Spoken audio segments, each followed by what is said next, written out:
Let's get salty!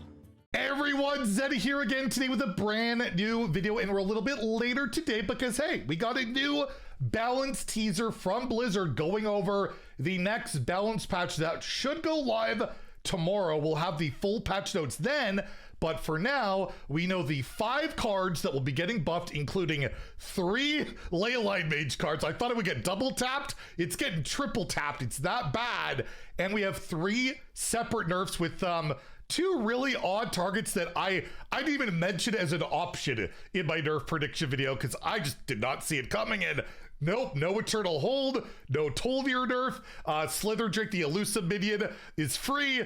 It's an interesting one. It'd be really interesting to see what the final changes are tomorrow. We only know the cards so far, so we'll go over what those cards are, what the changes could be, and of course, if you enjoy the content on the channel, feel like I've earned your subscription, want to see what those patch notes will say tomorrow, please hit that sub button and give the video a like as it helps the channel out a lot. So yeah, what cards are getting nerfed? Starting off, I didn't see this one coming at all. I really didn't. Hounds of Fury. That is the no minion DH card that needs to get adjusted. Not the Eternal Hold.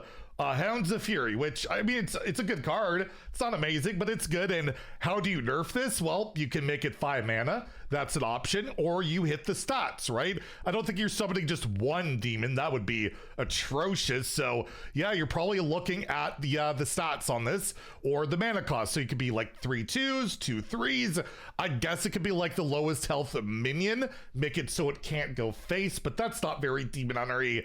I imagine it goes to 5 or gets some stat hits. I just don't see this card as being egregious. Like, it's good. I would never nerf this card. Like, it's totally fine. It's the Eternal Hold in the early scams, or just what it does, I think is silly. I would have hit that, but apparently they're going to nerf Hounds of Fury. So we'll see what the changes tomorrow, but definitely not one that I would have personally hit, and not that one that I even would have really said anything about, because, like, yeah, it's just kind of unusual. And the same kind of goes for the next card in Force Gift. Token Druid has really emerged as a top tier deck, so I guess they want to scale that bit down a bit and not hit like Marithra Druid, the deck that I've been really like playing that's not an outlier whatsoever. So they didn't hit like the Treant or Aura. They hit Force Gift, which again is a great card, don't get me wrong. The amount of burst or stats it could create, especially like with the Wicker Fang in particular, could be really good. So how do you nerf this? Does it go to 3 mana so it's not like free with Horn of Plenty? That could be something, and just make it less flexible. Or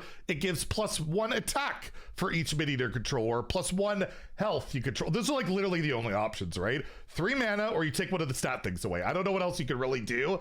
I imagine 3 mana, that would be the most likely option, but again, not a card that really drives Token Druid to be as good as it is, right? It's more of getting the really, like, all the cheap 1-drops and then buffing them up with the Hatchery Helper card. That's the thing that's insane about that deck right now, but or just Wicker Fang in general is busted, right? Getting that out early. But yeah, Force Gift is the card to get hit. So weird adjustments, weird hits, not stuff I would expect.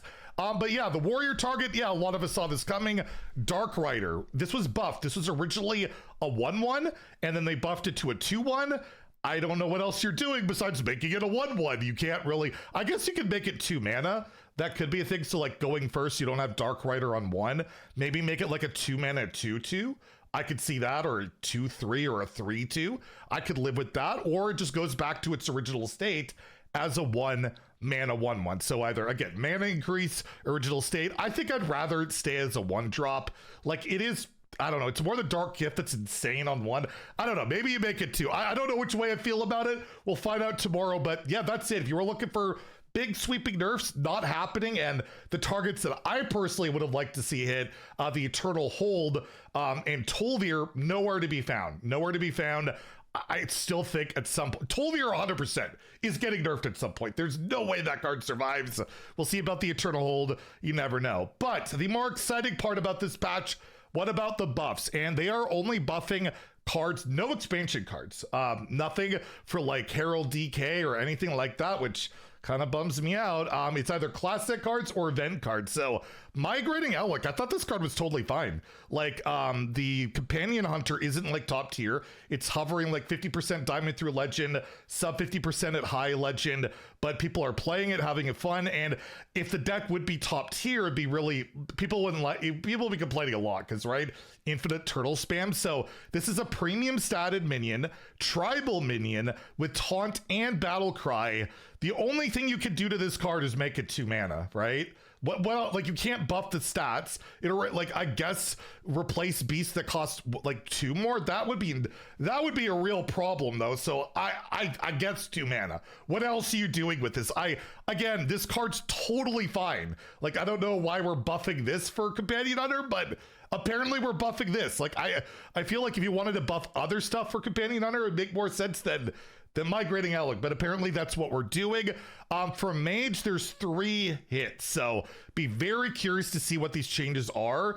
Surge Needle as a 4 mana 3/3, you could give it Taunt, you could give it better stats, you could make it 3 mana. There's lots of options. The effect on this card is very strong though. It can be very strong. It is the best buff effect to your Leyline, so it's got to be a little bit careful. Like, we make this 3, it's also messing with like the Leywalker curve, so I imagine they just make it a 4 mana 4/4, right? Make the stats better on it. Like, I could just see it go into a 4/4, it fights for board a little bit better, or they give it Taunt. That would be my 2 ideas on it. I don't think you make it cheaper. I think that's a little bit spooky, plus it does kind of mess with the curve. Crystallize Leyline at 6 mana. I think there's 2 possibilities for this card. 1, you get to discover a random 6-cost minion. The only issue is that a problem with the Mage quest and all that stuff going on? Maybe they don't want to do that, or it makes it too consistent. The other option, make it 5 mana, right? So you play the 4-drop into the 5-drop, right? And maybe into another 6 mana spell, which could be 6 mana, we'll see in a second. So I think, yeah, it's either discover or 5 mana. One of the 2. I don't know what else you're really doing. And then, yes, the Arcanomicon.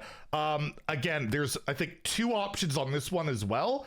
One being, you get, this stays at 7 mana, you get all 3 Leylines, choose an upgrade for your Leylines, cast 1, right? Like, you get to actually cast 1 of them while playing this. That, I can see that seems really strong though, and considering the way they've been doing cards lately, probably not. I think the other option is it goes to 6 mana, so we have, in theory, right, 4 mana. If this goes to 5, it goes to 5, right? And then you go into your 6. I could see that being a thing.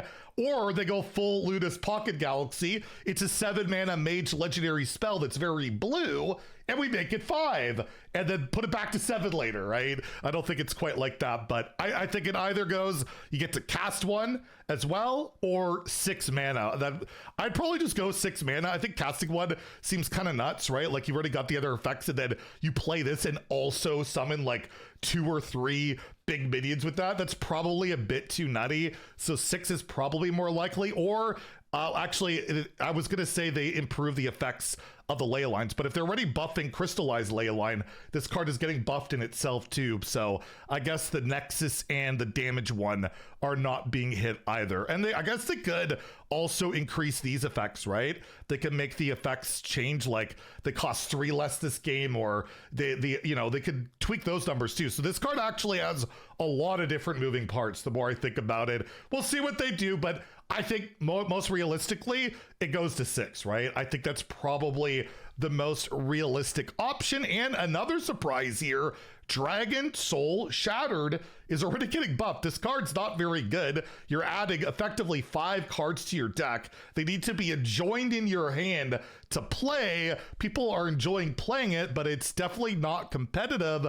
I guess they could buff one of the aspects or multiple of the aspects to, I don't know, deal more damage, refresh more crystals, gain more armor, draw more spells, or they could just make this 5 mana and make all the pieces 5 mana, or they can make it as long as they're in your hand and don't have to be adjoined, although that probably hurts the flavor and they probably don't want to do that. But those are all options that are out there. So yeah, more buffs than nerfs, which I think is good. I just don't really get the nerf targets we're seeing. Again, we'll see what they are tomorrow, and we'll get dev comments to go with it. But definitely a weird looking patch, I have to say. I don't know if this will move the needle so much with some of this stuff, but 3 buffs to Leyline Mage, certainly it'll be playable now, right? We'll find out tomorrow, and then, you know, play with the cards after that, have our day one patch review, have deck recommendations and all that stuff as we wait for the announcement of the announcement of the announcement,